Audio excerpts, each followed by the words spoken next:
cabdikariin muuse maal gudoomiyaha xisbiga mucaaradka wadaniga gobolka Awdal oo maanta warfidiyanada kula hadlaya hotel raysay magaaladani Boorama ayaa ka hadlay xaaladda guud oo dalku ku sugan yahay iyo guud ahaanba siyaasadda uu dalka ku hogaamiyo madaxweyne Muuse Biixi Cabdi qaranka Jamhuuriyadda Soomaaliland cadaalad baa deeqda cadaalad in la isku wado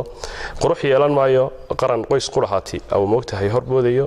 qurxi qaranka oo qabyada ka biyo madaxweyne Jamhuuriyadda Soomaaliland ha ka wada dhex muuqato magacaabisahaga docda ka raran madaxweyne qurxi Jamhuuriyadda Soomaaliland madaxweynaha muddadii la doortay ilaa maanta qaranka Soomaaliland waxay geliyeen heegan korneeladu runtii waa la filayay dulka u talinayaan inuu moogtahay in gali doono sansaan colaadeed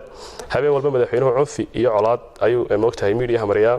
waxa la madaxweyne cadaalad baanu rabnaa ee looma baahna colaad iyo cunfi iyo cadaawad adu sameeyay Jamhuuriyadda Soomaaliland madaxweyne itraafka Soomaaliland ma yaalo DB Well mana yaalo London ee wuxuu yaalaa Boorama iyo Laascaanood Soomaaliland oo ay nagu si xor ah u qaybsano oo si cadaalad iyo sinaan u qaybsano ayaa la itraafka diidinayna dhageysani madaxweyne qurux yeelan maayo qaran qoys qaraha tu talanayo habeen walba qoys baad la shirtaa madaxweyne qarankiina waa maqan yahay marka qaranka baadi goob waqti baad haysataa bariga galbeed isku keen Soomaaliland si cadaaladana u qaybi xukuumadda aad garwadeenka ka tahay ilaa imika wax magacaabisahaga soo baxayay xabad milix mooyaane waa qoyskii madaxweyne fariinta shacbigu ay maranayaan waxa weeye ka daa xukuumadda abaal celiska oo u door qof hanan kara xilkaad magacaabayso xukuumadda billaah calayk madaxweyne ka daa abaal celinta aad ku abaal celinayso beelihii ama aad u abaal gudayso dadkii kula shaqeeyay ee qaranka Jamhuuriyadda Soomaaliland qurxi oo qabyada ka tir madaxweyne Soomaaliland maanta odaygu adiga haddii ay maanta Soomaaliland guul gaadhan adiga magaceega yeelanaya haddii ay nusqaan gaadhana adiga magaceega yeelanaya laakiin ifafaalaha muuqday maanta wuxuu yahay in laga dayranayo qarankii cabdikariin muuse maal waxa uu eedeymo isbarkan u jeediyay gudoomiyaha gobolka Awdal iyo duqa degmada Boorama waxa uu si dheer u tilmaamay inuu duqa degmada Boorama inuu marin habaabiye maamulkii gobolka waa sida uu hadalka u dhigay barasaabkii gobolka Awdal muddada la soo magacaabay xukuumadda jirto runtii ma muuqdo in shaqadii barasaabnimo qabanayaan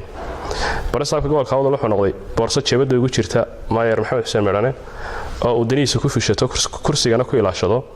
wali lama arag barasaab Soomaaliya gobolka Awdal oo xafiiska Maayerka isagoo hor jooga Maayerkii muna soo baxayna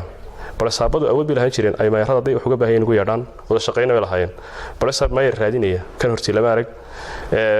Maayerkana wuxuu baday runtii wixii dadka uu qaban lahaa ku naasnuujiya barasaabka si uu mooshinada uga wiciyo cabdikariin muuse maal oo hadalkiisa sii wata waxaan jeclaan lahaa maanta inaan halkan ka cadeeyo hankayga siyaasiga doorashada la filayo inay horraanta sanadka soo socda ka qabsanto Jamhuuriyadda Soomaaliland ee baarlamaanka waxaan ahay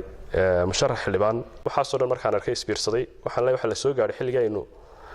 khaladkii aynu sameeynay 2005 aynu sixi lahayn aynu dooran lahayn xildhibaano u diirnaxaya u damqanaya shacbiga danyarta ee duruufta la daaladhacaya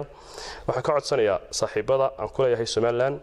iyo dadkan codka ka doonaya reer Awdalba inay igu garab siiyaan damaciga siyaasiga